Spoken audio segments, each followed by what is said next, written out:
सबसे पहले डॉक्टर साहब नमस्कार, बहुत बहुत स्वागत है आपका।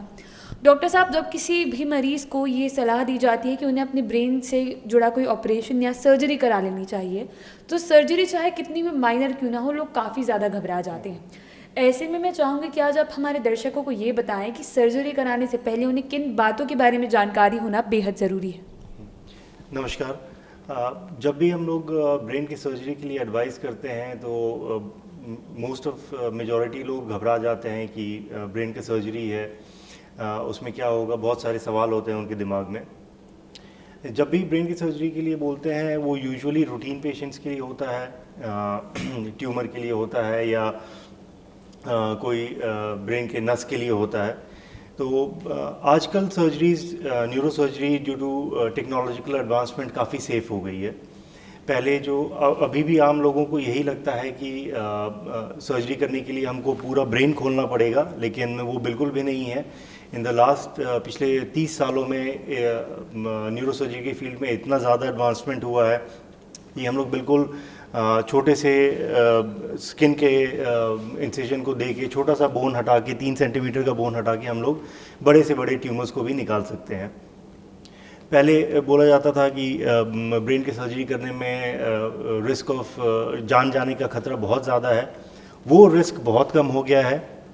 अभी हम लोग पेशेंट्स को जिनको ट्यूमर्स के लिए ऑपरेशन के लिए बोलते हैं तो जान का खतरा हम लोग 2 से 3% तक के लिए ही बोलते हैं। रिस्क हम लोग इतना कम आ गया है।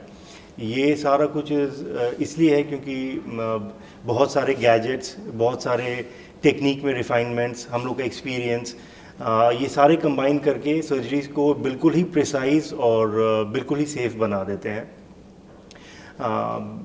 ये ऐसा अब जो सर्जरीज हो रही हैं वो इतने छोटे इंसिजन के साथ होता है ब्रेन का भी कि पेशेंट का जो पोस्ट ऑपरेशन के बाद का जो पीरियड है उसमें रिकवरी भी फास्टर होती है। पेशेंट का हॉस्पिटल स्टे भी कम होता है, जिसकी वजह से जो फाइनेंशियल कॉस्ट जो पेशेंट को बेयर करना पड़ता है वो भी कम हो जाता है। डॉक्टर साहब, एक चीज़ मैं ये समझना चाहूँगी कि अगर किसी को सर्जरी एडवाइस कर दी गई है, उन्होंने अपनी सर्जरी प्लान भी कर लिया, कुछ ये आने वाले दिनों में वो अपनी सर्जरी कराने वाले, तो सर्जरी के कुछ दिनों पहले से क्या प्रिकॉशंस लिए जाने चाहिए? क्या कुछ ऐसी बातें होती हैं जो सर्जरी के पहले से पेशेंट को फॉलो करनी होती है? सर्जरी के पहले कोई मतलब बहुत स्ट्रिक्ट प्रिकॉशंस की ज़रूरत नहीं है। कुछ ऐसे मेडिकेशंस हम लोग देते हैं सर्जरी के पहले ताकि ब्रेन की जो एक्टिविटी है वो कंट्रोल में रहे, ताकि कोई दौरा या मिर्गी पेशेंट को ना हो सके। वही दवाइयाँ हम लोग सर्जरी के बाद भी कंटिन्यू करते हैं।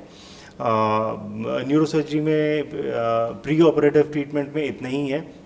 जैसे ओल्ड एज के लोग, जिन लोग में खून पतला करने की दवाई दी जाती है या तो पुराने ब्रेन के स्ट्रोक की वजह से या हार्ट की कंडीशन की वजह से, अगर वो खून को पतला करने की दवाई है तो सर्जरी के 5 दिन पहले हम लोग को उसको बंद करना पड़ता है।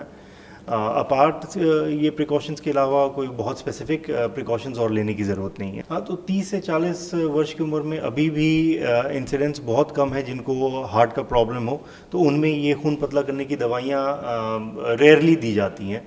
अगर दी जाती हैं तो फिर हम लोग उसको ये 5 दिन पहले तो बंद करने का एडवाइस बिल्कुल देते हैं। जी डॉक्टर साहब, ये चीज़ भी समझना चाहूँगी कि अगर कोई स्मोकिंग एडिक्ट है या फिर किसी को शराब पीने की आदत है, तो क्या वो भी सर्जरी से पहले ये सारी चीज़ें छोड़नी पड़ती है? एब्सोल्युटली। इसमें तो जो भी एडिक्शन है उसको छोड़ना पड़ेगा, क्योंकि टोबैको और अल्कोहल हम उसका डायरेक्ट नेगेटिव इफ़ेक्ट बॉडी के खून की रगों पे होता है। तो ये बिल्कुल ही एडवाइस रहता है कि कोई भी नशे के पदार्थ ऑपरेशन के पहले तो बिल्कुल भी नहीं लेना है। जी।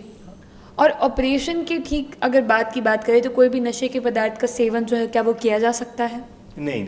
ऑपरेशन, ब्रेन के ऑपरेशन के बाद कोई भी नशे के पदार्थ इसलिए नहीं करते हैं क्योंकि दौरे को कॉज करने का वो थ्रेशोल्ड लो कर देता है। जिन लोगों को ब्रेन का प्रॉब्लम है, अगर वो शराब को रेगुलरली ले रहे हैं तो उनमें दौरे होने का रिस्क लगभग 10 गुना बढ़ जाता है।